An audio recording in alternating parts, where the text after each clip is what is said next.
La idea es dar continuidad a una serie de encuentros que desde la Asociación Emigrados Sin Fronteras busca desarrollar en diferentes temáticas relacionadas con territorio. En este caso, hemos encontrado una temática muy interesante y es el proceso migratorio que tienen nuestros hermanos latinoamericanos en su afán o su sueño de establecer una vida mucho mejor en Estados Unidos, ¿no? Y el proceso migratorio que utilizan es pues la llamada ruta migratoria de el Darién, comunica directamente Centroamérica y pasa por México hasta llegar a Estados Unidos en los límites del sur con Estados Unidos y México. En los encuentros que nosotros hemos desarrollado, en todo esto los hemos llamado encuentros para el debate, países en conflictos, perspectivas de futuros y retos. ¿Por qué en conflicto? Porque lo que queremos ser, pues, analizar un poco todas las raíces y conflictos que se desarrollan en los territorios y que tienen que ver con la migración específicamente en nuestro tema, ¿no? Pues mi nombre es Alina Blanco, soy técnica de proyectos en la asociación, también manejo el área de investigación. Conmigo están dos compañeros y estamos también aquí en colaboración con la asociación, perdóname, ASAM, AESAN, que es la Asociación de Estudiantes de la Universidad del País Vasco antirracista, los estudiantes antirracistas. Álvaro es un chico que trabaja, estudia politología, ciencias políticas y nos va a impartir un poco al final de la charla que David, que será nuestro protagonista el día de hoy y que nos mostrará la ruta que él ha utilizado para llegar a Estados Unidos durante casi 4 meses, ¿no, David? Pero antes me gustaría, compi, porque eso estamos grabándolo, que vengas aquí y nos cuentes un poco acerca de Migrados, para que entre en la grabación. Bueno, pues Emigrado fue una organización que nació en el 2008 con la intención de insertar a los inmigrantes profesionales en el ámbito laboral, pero a medida que pasó el tiempo, pues se dio cuenta de que había muchísimas más necesidades que había que cubrir. Y entonces ahí fue donde nos extendimos ya en el ámbito de inserción sociolaboral, de sensibilización, de investigación y en el área de comunicaciones, donde hacemos incidencia política. En Emigrados trabajamos de diversas procedencias, también diferentes géneros, más o menos ahora vamos trabajando, creo que son 6 personas. Y sobre todo estamos manejando el tema de investigación, el tema de comunicaciones, incidencia política y el proyecto de inserción sociolaboral, así como también en el área de cooperación al desarrollo en países como Colombia, Irán y África. Pues le doy la palabra a David. David, preséntate, por favor, dinos cuál es tu nombre, cuál ha sido el motivo que te ha llevado a salir de Colombia y llegar en esa travesía tan larga y tan tortuosa hasta Estados Unidos. Bueno, buenas tardes, pues mi nombre es David González. Eh, digamos que la situación en la que me encontraba en mi país, tanto económica como el sector en el que vivía, no eran las mejores, dado que eh, como bachiller los salarios, o sea, el mínimo en Colombia, lo que es canasta familiar, renta y eso, lo sobrepasaba por mucho. Sí, mientras pagaba un salario mínimo en 800, una renta y eso que no había yo un muy buen sector, estaba en 750. Pues digamos que vivíamos con mi familia y todo, y ahí pues uno se apoyaba para eso. Adicional, el sector en el que yo vivía era muy peligroso, pues había mucha extorsión, y era un sector disputado por microtráfico entre dos grupos, un grupo local y otro que llegó de extranjeros al país. Te voy a compartir, entonces vamos a compartir la ruta que hizo David, ¿no? Supuestamente, bueno, supuestamente no, esta es la ruta que él que él hizo saliendo de Medellín, ¿no? Vamos a ponerlo aquí un poco acá mejor, por este lado. Y saliste de Bogotá y luego cogiste por Medellín hacia el Darién. Cuéntanos, por favor. Sí, de Bogotá se coge un bus a Medellín y en Medellín sale otro a Necoclí. En Necoclí es donde está el puerto en el que se agarra la lancha, en el caso mío hacia Capurganá. Ahí cobran una boleta dependiendo de si eres nacional o extranjero. Al extranjero le vale el doble. Em, Ahí nosotros nos subimos a la lancha y llegamos como a como un parqueo cerrado. Cuando llegamos nos reciben unas motos y nos llevan allá, a Capurganá. En esa parte entramos, lo que nos comentan al llegar es que estamos como en un refugio, que todo tranquilo y podemos armar nuestras carpas, no pasa nada.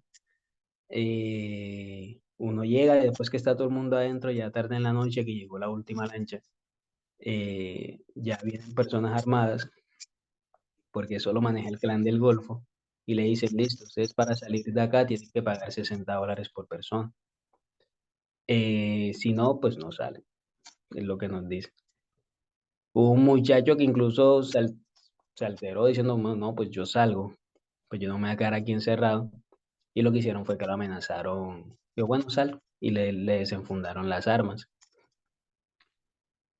En la mañana siguiente, para salir, como no teníamos el dinero, un compañero de nosotros estuvo hablando con el guardia porque eran del mismo lugar del país, los dos eran caleños. Y como que simpatizó y nos cobró solo $25 por los tres, porque veníamos viajando tres. De ahí en la mañana ya comienza uno a migrar hacia la selva. Va acompañado de unos guías. eh, Salimos como a las 6 de la mañana y a las 9 de la mañana más o menos llegamos al primer campamento. Fue la misma historia. Tranquilo, aquí está en un lugar seguro, ya era un campamento más grande, tenía pies. Ahí hay una quebrada, ahí se pueden bañar, lavar sus cosas. Como a las 10 que íbamos a salir, llegó otra vez un sujeto armado. Ellos usaban solo pantalón militar, no usaban ni guerrera ni nada de eso. Y nos dieron, pues ya es muy tarde, ya a esta hora no pueden salir. Si quieren salir, ya a esta hora no pueden salir. Y para salir tienen que pagar por ahí como $25 por persona. Se les va a poner una manilla para que vayan con el guía. Hubo unos muchachos que salieron sin avisar y el camino en un punto se dividía y quedaron en otro campamento. Entonces se suponía tenían que ir los guías de acá a irlos a buscar a ellos, pero no querían, no se los tenían ahí como secuestrados. En la mañana siguiente, pues la gente con la plata que le pagaron comenzaron a tomar y hicieron fiesta. Y uno le pregunta a los guías, le dicen, no, pues si no tienen para pagar, se van detrás de un grupo muy temprano en la mañana. El primer grupo salió como a las 4 o 5 de la mañana. Y ahí es un día caminando en la selva. O sea, ya selva adentro, uno sube varios cerros, va mucha gente con niños, pues digamos que entre los mismos migrantes se apoyan mucho. Lo único que nos dijeron a nosotros desde que llegamos, cuando nos escucharon hablar, porque la mayoría de personas que van migrando son venezolanos, dicen venezolanos, cubanos, hay dominicanos, pero la mayoría son venezolanos. Entonces nos dieron, les aconsejo que en la selva no digan que son colombianos, o quédense callados, o hablen como venezolanos, o como cubanos, como otra persona. Porque al cruzar la frontera en la selva del lado de Panamá, lo que nos comentan es que los militares panameños hacen pasar a los colombianos por coyotes, a los que van migrando. Como el coyote llega solo hasta la frontera, pues no lo pueden agarrar, no lo pueden agarrar. Y, y que entonces lo que hace es que con el que van migrando, cuando lo agarran, lo hacen pasar como coyote y le pueden dar 20, 21 años de cárcel sin derecho a defenderse, que es lo que pasa en la selva. Entonces, normal, pasamos con ellos como si fuéramos venezolanos. Llegamos al primer campamento, que es una playa, se llama Candí, y ahí son un grupo indígena, o sea, cada campamento es de indígenas. Y ahí lo que pasó era lo contrario, ya ahí no nos cobraban los del clan del Golfo porque estábamos del lado de Panamá, sino que los mismos indígenas para salir tenían cuotas de salir. entre 25, 15 o $5.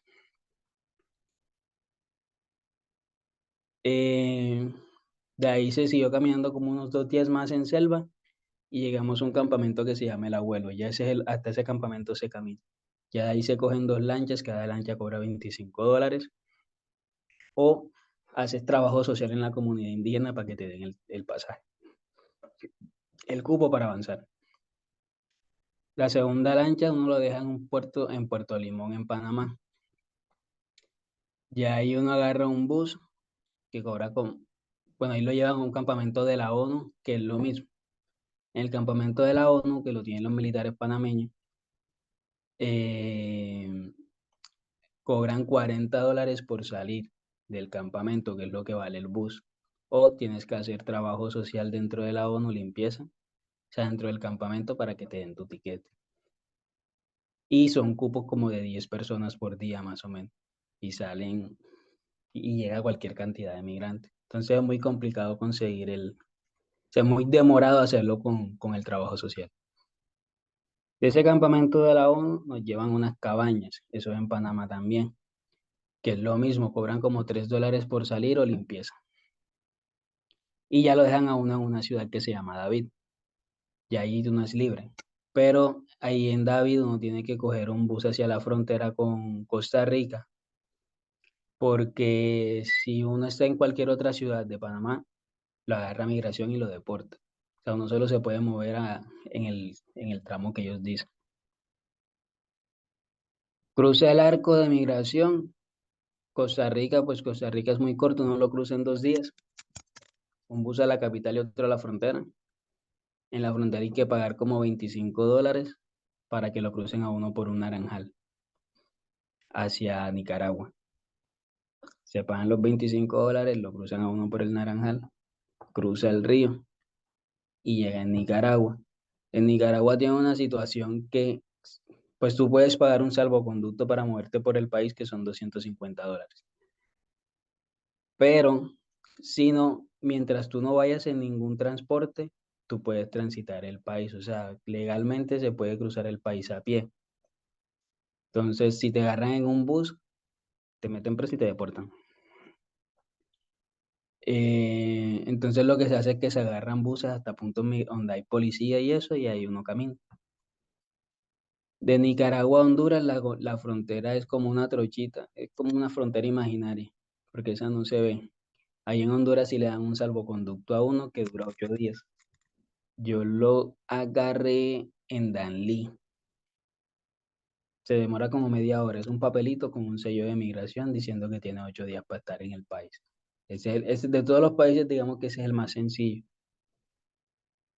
De Honduras uno va a la frontera En Honduras estuvimos con un par de días mientras nos tocó trabajar en la calle y eso, vendiendo galletas.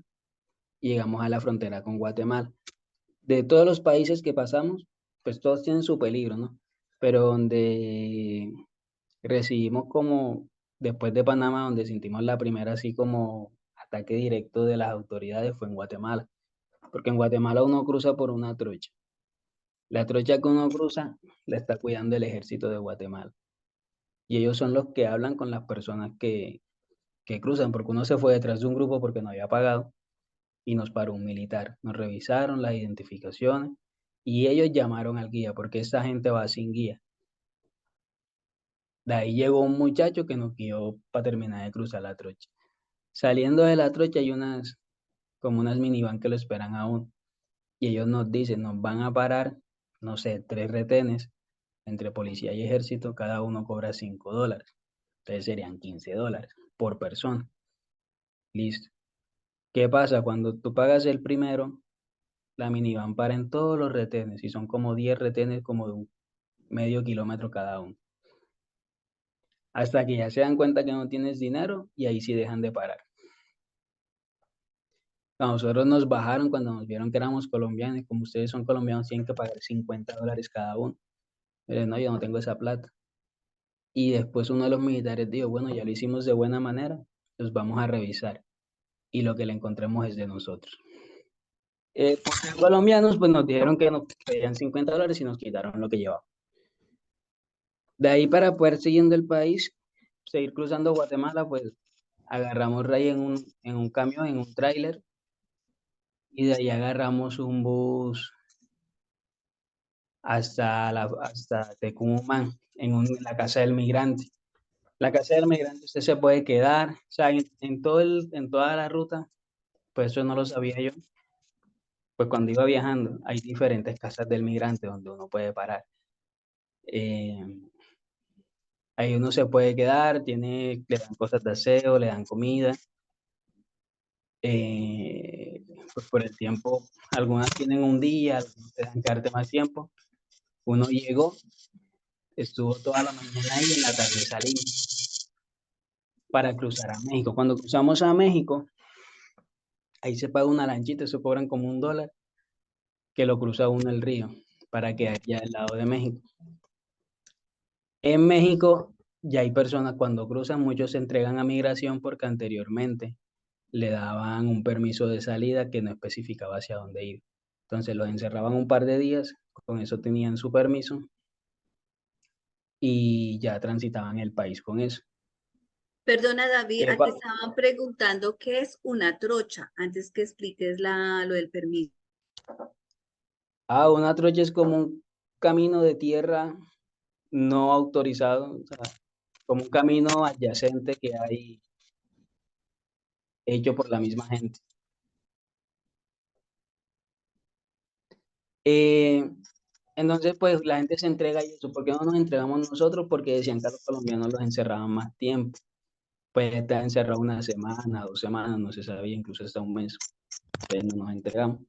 Cada uno en México, uno le pregunta a la gente dónde está migración ubicada y uno agarra un bus y le pide que lo deje antes del retén.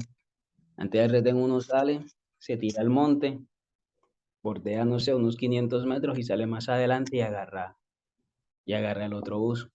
Así se cruza prácticamente México. Llegamos a Tapachula, así llegamos a Tapachula con 4 buses, porque hayan 4, o sea, en ese lapso que es pequeñito y como 4 retenes de migración. En Tapachula la gente saca unos permisos, que es ante la Comar. Ese permiso es que están pidiendo refugio en México.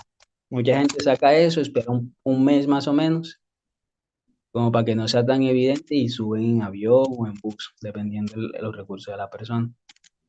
Cuando yo llegué estaban las caravanas. Nosotros salimos con la caravana hacia Huixla. En Huixla la caravana se separó y ahí comenzamos a viajar todos por aparte. Lo mismo, bordeamos por el monte o caminábamos. Ahí duramos caminando como un par de días y llegamos a la frontera con Oaxaca. Estábamos en el estado de Chiapas. Y para pasar a Oaxaca, pues hay como si fueran arcos migratorios. Son peajes grandísimos entre estado y estado. Entonces en la frontera lo mismo, sale migración porque llegamos en la noche y lo que nos dijeron fue, hay cambio de turno a tal hora, si quieren pasen a esa hora por el monte, pero por aquí enfrente no pueden pasar, éramos un grupo grande. A las 2:30 más o menos, que fue el cambio de turno que nos dijeron, pasamos hacia San Pedro, Tapanatepec. En San Pedro es donde donde está todo el mundo, está la carpa de migración, que hay gente en carpa, hay mucha gente, hay muchos migrantes, que es donde dan el permiso con el cual anteriormente tú podías cruzar todo el país. Ya cuando yo llegué, te servía solo para el estado de Oaxaca. ¿Por qué era bueno el permiso? Porque en Puebla, que es el siguiente estado que sigue antes de México, antes de Ciudad de México, había como 1 o 2 retenes antes de Ciudad de México, entonces la gente pagaba a migración en esos retenes o a la policía, quien estuviera, para que no los bajaran del bus y ya llegaba a Ciudad de México. Después de Ciudad de México no hay retén, entre comillas. Entonces nosotros, al ver todo eso, porque había gente que llevaba hasta un mes esperando el permiso, pues nosotros salimos caminando y saliendo de Tapana en el primer retén nos agarró migración. Ahí nos agarraron lo que nos comenta la gente, los van a encerrar en Acayucan, es más al norte, eso es el estado de Veracruz, les sirve. Eh, Digo, bueno, nos llevaron a Cayucan, duramos 3 días encerrados. Se supone que tenemos derecho a una llamada, nunca dieron la llamada.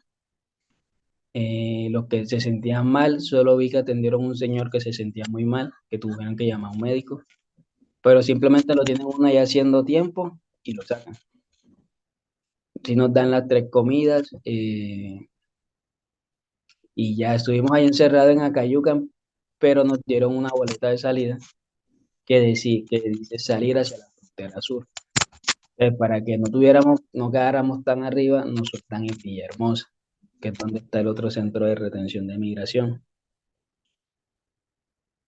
En Villahermosa, nosotros nos fuimos hacia Tuxtla y preguntándole a la gente, pues nos dijeron otro lado por donde pasar y nos fuimos por Cintalapa. Llegamos a San Pedro otra vez. Ahí bordeamos por un río el primer retén donde nos habían agarrado y nos conocimos con otros muchachos que eran hondureños que venían también viajando y nos fuimos hacia Veracruz porque íbamos como zigzagueando en el mapa. Eh, um, que es toda la ruta que se ve en el mapa, que es Juchitán, Ixtepec, Matías Romero, Palomares, pasamos por Acayucan, Y de Villahermosa cruzas nuevamente hasta Tuxtla. Tuxtla y empiezas por acá. Sí, exacto, Cintalapa, otra vez Tapanotepec, y ahí comenzamos a bordear. Eso es coger, agarrar bus, preguntarle a la gente dónde está migración, bajarse un poquito antes, tirarse al monte, volver a seguir a la carretera. Ese fue todo el recorrido. ¿Qué pasa? Por ejemplo, en Veracruz es muy peligroso porque en Veracruz están secuestrando muchos migrantes por el cartel que estaba ahí. Pero la persona con la que íbamos, la ruta que conocían era Veracruz. En Veracruz, gracias a Dios, nunca nos pasó nada porque agarramos un bus que no había retén de migración en ese lapso. Entonces nos movió como desde Sayula hasta, hasta Islas, ¿no? Islas, Loma. Nosotros nos venimos quedando en Córdoba. O sea, desde acá desde Sayula hasta Córdoba. Porque en Tierra Blanca estaban secuestrando, porque los que van en el tren se bajaban en Tierra Blanca y con los que yo estuve encerrado, ahí los secuestraron. Loma Bonita también es de cárcel. Entonces, afortunadamente, ahí no paró el bus. Llegamos a Córdoba. En Córdoba paramos para cambiar a otro bus y la persona de la terminal de buses fue la persona que como que avisó a migración, porque en el siguiente retén, que normalmente no había migración, había una minivan de migración esperándonos. Ahí nos encerraron 6 días, otra vez en Acayucan. Otra vez acá. Después de esos 6 días nos volvieron a soltar en Villahermosa. Eh, Nos devolvemos a Tuxtla porque nosotros estuvimos trabajando vendiendo ropa allá con unas personas y paramos todo el mes de diciembre trabajando. Y el 1 de enero salimos otra vez. Hicimos la misma ruta, nos fuimos por Zictalapa, San Pedro, seguimos hacia el siguiente pueblo, creo que es Niltepec, la otra Estrellita María, y Ah, ahí para agarra, acá, sí. yo creo que es el que le sigue. Y, y ahí ya agarramos un bus que nos dijo los muchachos, yo los llevo, pero se tienen que bajar cuando viene el retén, corren rápido por el monte y yo los espero adelante. Pero afortunadamente no había migración, era de noche. Ese nos llevó hasta Oaxaca Centro.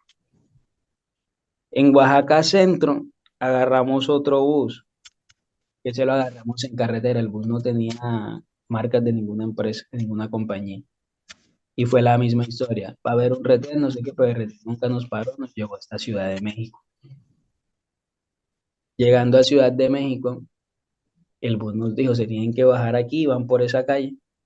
Cuando nosotros nos bajamos, eh, no habíamos durado ni 5 minutos que nos bajamos y llegó un carro sin placas con 2 personas. Yo entré a una tienda y entraron los compañeros míos. No, David, nos van a secuestrar. Salgo yo y está pues gente armada con radios, no sé qué. No, tienen que subirse al carro que ustedes ya le echaron dedo. Yo subirse al carro de qué.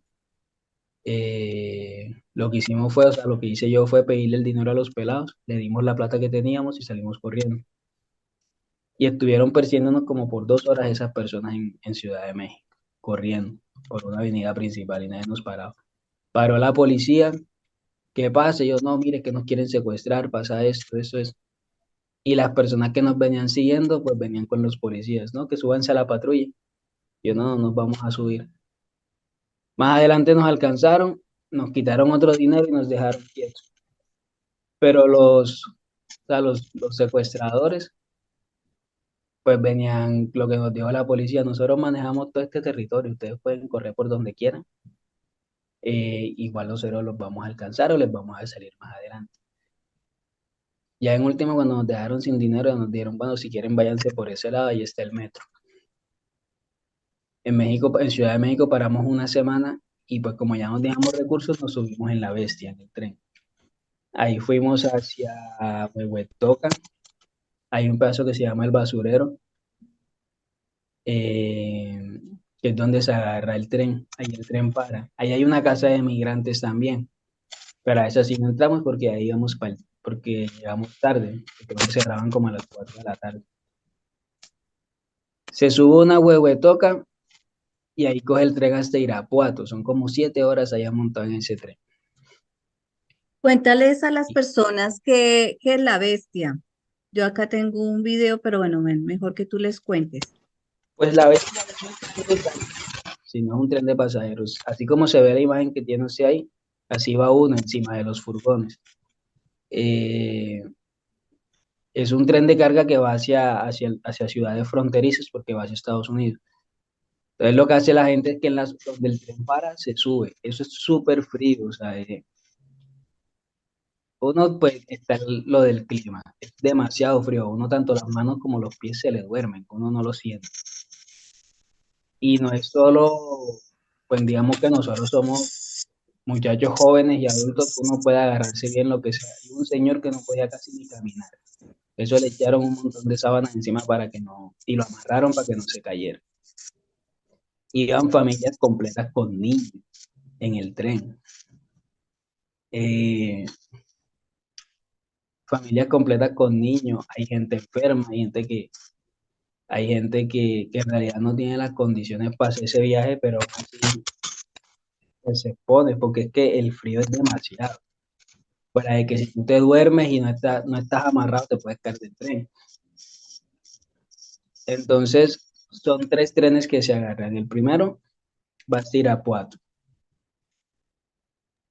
En Irapuato, pues ahí hicimos el transporte del siguiente tren, que va hacia Torreón. El segundo tren se demoró, Torreón queda allá arriba, se O demoró sea, como ¿cuántas? 12 horas, 12 horas. De como aquí. 12 horas. Ahí es donde está la casa del migrante. Ahí uno se baja, llega a la casa del migrante, se baña, come, al mediodía o en la tarde sale. Pero en Torreón, o sea, el problema con estas ciudades con México es, tú tienes la situación de que estás como ilegal y pues las autoridades te pueden parar y te pueden encerrar. Que no te deportan, entonces si se me hubiesen agarrado en Torreón, lo que hace es que me devuelven a Cayuca y a Villahermosa o a Tapachula.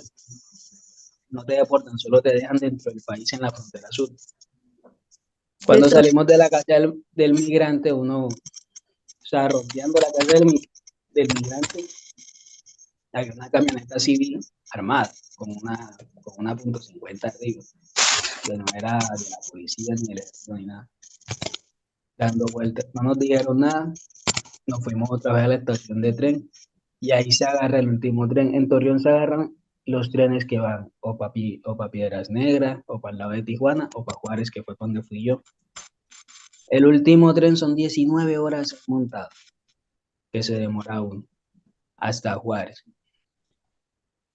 Uno sale de ahí, agarra un bus al centro de la ciudad y ahí uno tiene que buscar un hotel o los refugios. Los refugios no eran tan buena opción porque en los refugios a migración a sacar a la gente. Los que no tuvieran permiso los mandaban para Tapachula. Los que tenían permiso los dejaban ahí. Entonces en Juárez, pues yo iba con la intención que va casi todo el mundo, que es cruzar la frontera y entregarse. Pero no, lo que nos dieron fue que una semana antes habían cerrado la frontera, que ya no estaban recibiendo a nadie. El que se entregara lo que sea era que lo deportaban. Entonces paramos y comenzamos a hacer, yo comencé a hacer lo de la aplicación del CBP One. Como a un mes de estar en Juárez, me salió la cita. Porque la cita es, uno pone los datos en la aplicación y al final uno se escanea el rostro. Las citas las abren como a las 6 de la mañana ya. Y solo era un horario, era un minuto. Pero cuando uno iba a escanear el rostro, como todo el mundo estaba haciendo eso, pues esa cámara estaba, el escáner estaba colapsado. Entonces no podías agarrar la cita. Tocaba crear un perfil a las 3 de la mañana, escanearse el rostro y ahí sí poner los datos sin cerrar la sesión, para que no le pidiera escanear el rostro nuevamente. Entonces en ese proceso de madrugar uno estuvo casi un mes. Agarré la cita, ya uno teniendo la cita, uno se dirige a Migración México y con la cita le dan un permiso para transitar el país alrededor de la frontera norte eh, por un día más al día de tu cita. Aquí yo tengo la cita el 20, el permiso va hasta el 21. Mi cita me salió en Tijuana, no me salió en Juárez. Me dieron un permiso para moverme hacia Tijuana. En Tijuana estuve parado una semana mientras que me tocaba entrar eh, y ya uno se presenta con los documentos que le da la aplicación. Con la aplicación el proceso es como muy sencillo. Solo supe de una persona que no dejaron entrar de los que venían, de los que conocimos en frontera porque no supo dar el nombre de la persona, los datos de la persona que lo iba a recibir y no lo deportaron, simplemente lo expulsaron en México otra vez. Pero eso es muy sencillo, uno llega con los papeles y los datos de la persona que lo va a recibir a uno, nombre y teléfono. Lo hacen pasar a uno. Yo estaba citado a las 7 de la mañana.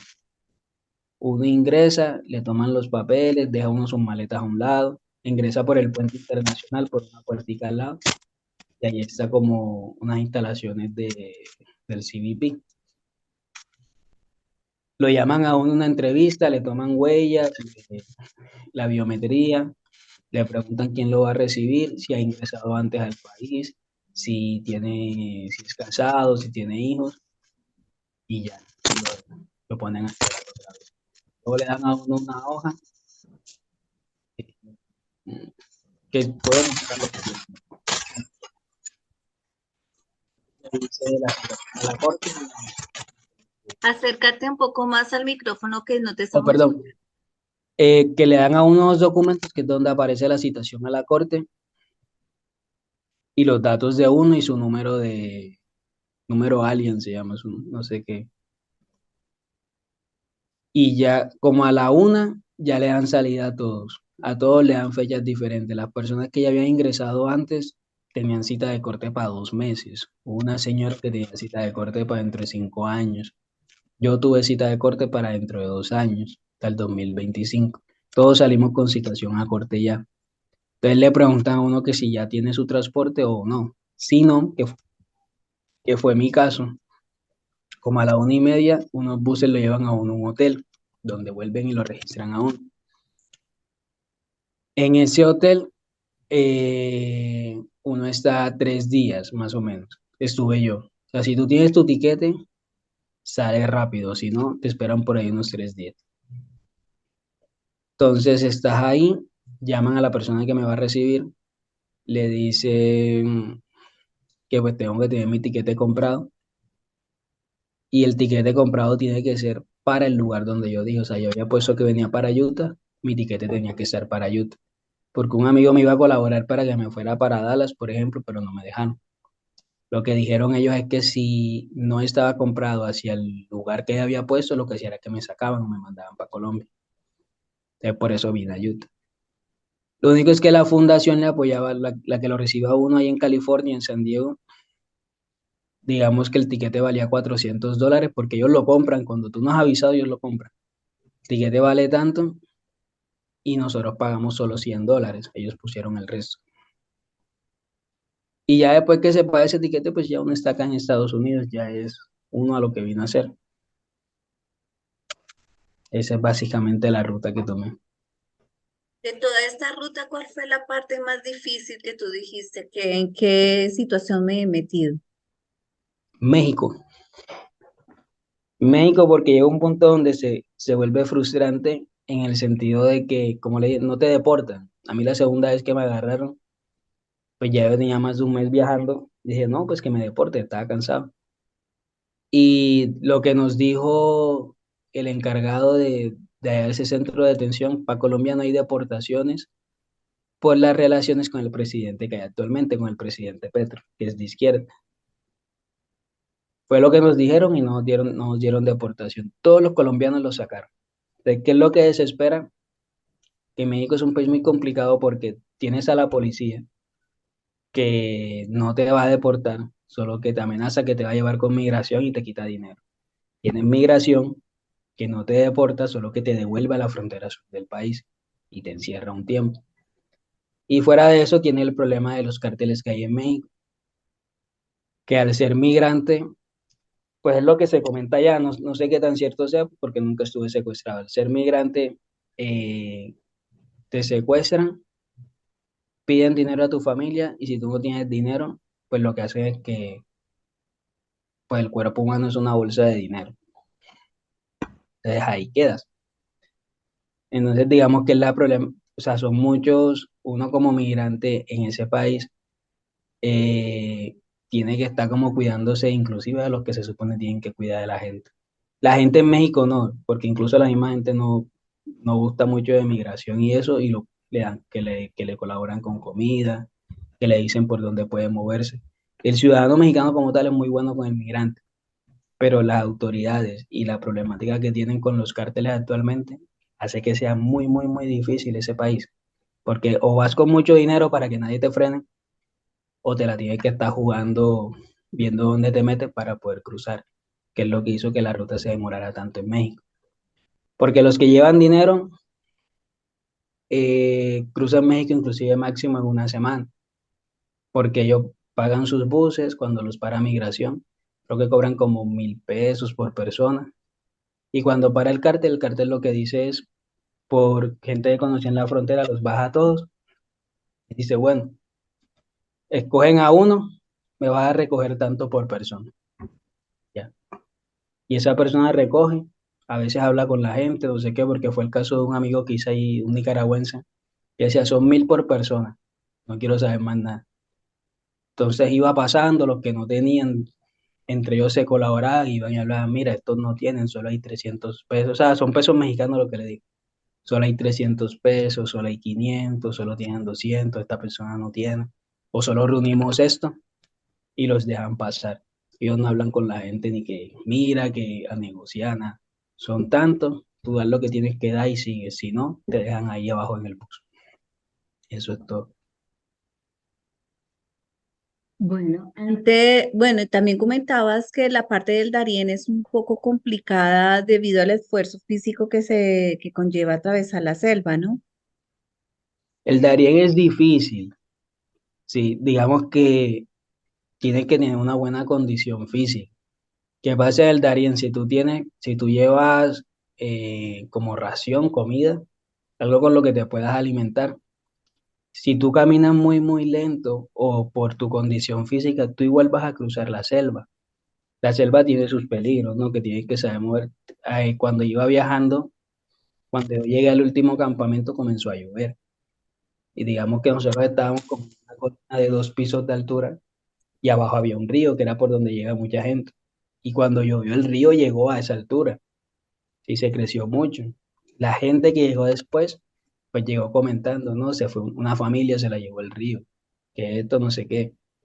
La selva pues sigue siendo selva. Hubo un caso en el río, que yo creo que esos los que venían viajando en ese grupo, que en esa temporada, creo que todos van a comentar ese caso, es de una familia de haitianos, que una señora llevaba a su bebé en los brazos y se resbaló en una piedra de río.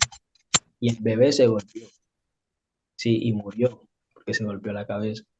Y esa misma familia lo que comentan es que más adelante los encontraron colgados. O sea, ellos mismos se colgaron. Lo que dicen pues que fue por la pérdida del niño. En el río también cuando uno iba viajando había un señor amarrado dentro de una carpa hinchadísimo, muerto, pero hinchadísimo, hinchadísimo. Que no se sabe si fueron indígenas, si fueron los grupos armados. Otra cosa que comentan en el camino, que fuera en sus países eran dos personas que tenían problemas de drogas y se encontraron en la selva. Ya. Bueno, del público, preguntas antes de pasar a la parte que va a desarrollar Álvaro, que nos va a explicar un poco las políticas de México y Estados Unidos y por qué en algunos momentos, pues la misma policía también tiene órdenes de perseguir a los caminantes. Entonces, bueno, dejo un ratico antes de pasar. Álvaro, si tenéis alguna pregunta para David.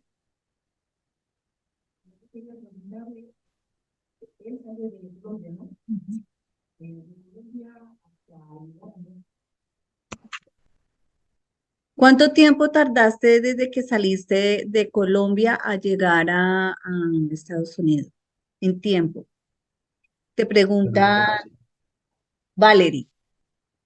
Fueron 5 meses, un poquito más de 5 meses, porque yo salí el 18 de septiembre del 2022 y entré a Estados Unidos el 27 de febrero, sí, el 27 de febrero del 2023.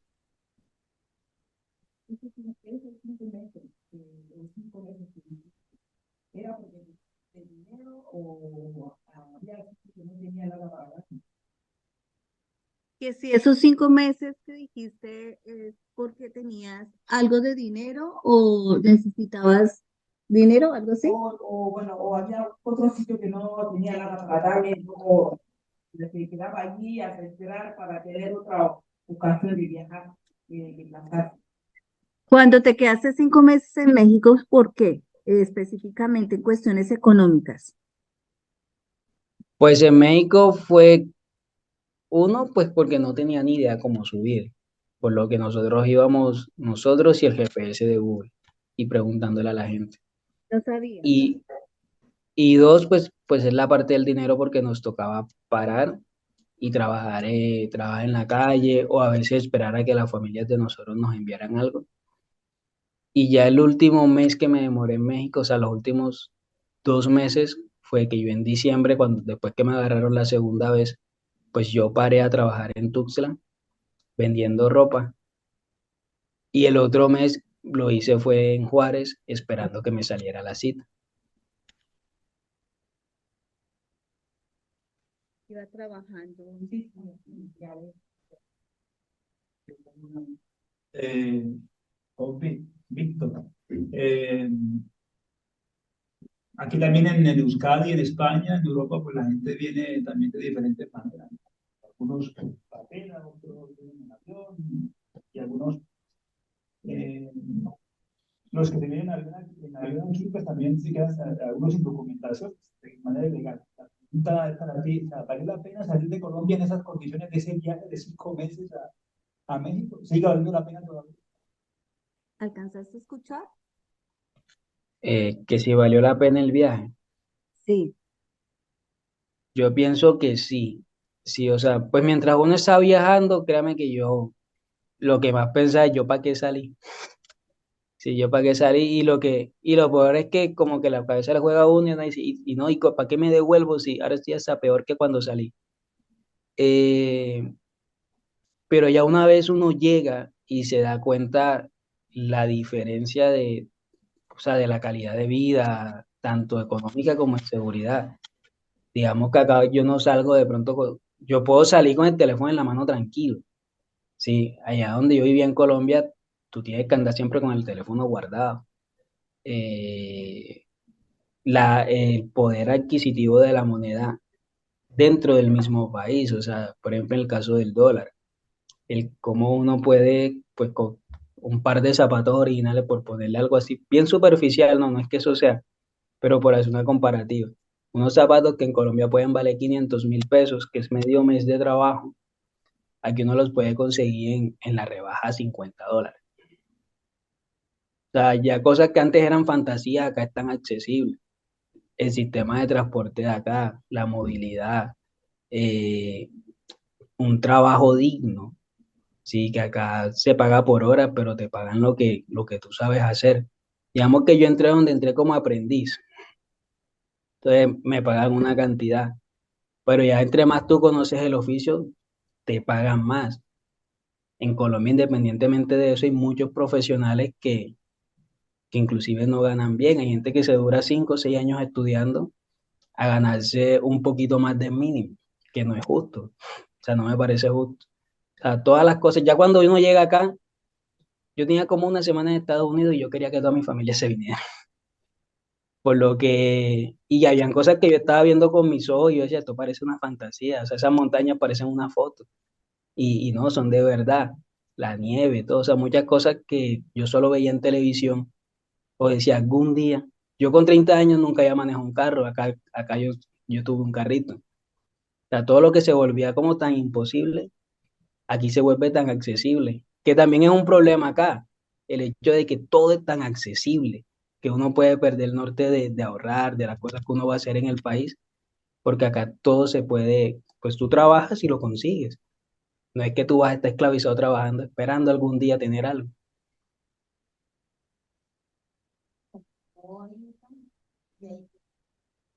Después de que llegaste a Utah, ¿qué pasó? ¿Cómo? Después de que llegaste a Utah, al otro día, ¿qué pasó? ¿Cómo empezaste ese vida? Pues cuando yo llegué acá, una de las personas con las que yo salí, él llegó primero que nosotros. O sea, nosotros salimos tres. De Colombia, un muchacho que llegó en noviembre, diciembre, yo llegué en febrero y el otro llegó, ese se demoró más, ese se llegó 3 meses después que yo. Eh, y él fue el que me recibió acá. Digamos que yo llegué y fuimos a unos restaurantes a preguntar por trabajo y me salió trabajo en un restaurante, como a los 2 días. ¿Qué fue lo malo?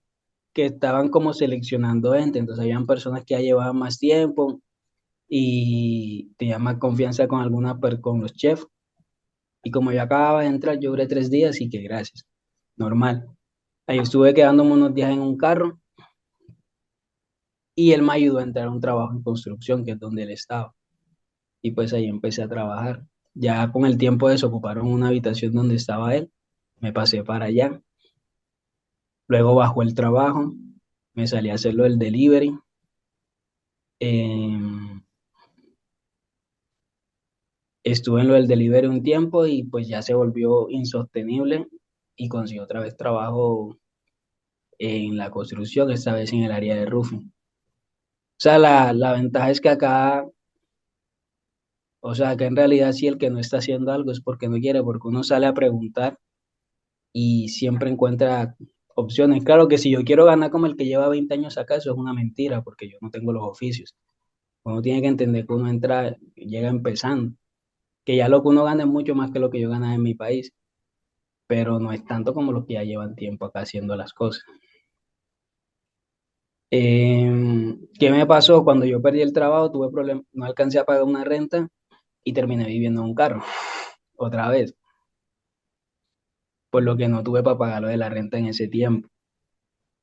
De ahí estuve un tiempo en el carro, luego unas amistades que hice eh, de la iglesia en la que yo asisto, pues acá me dejaron quedar un tiempo en la iglesia.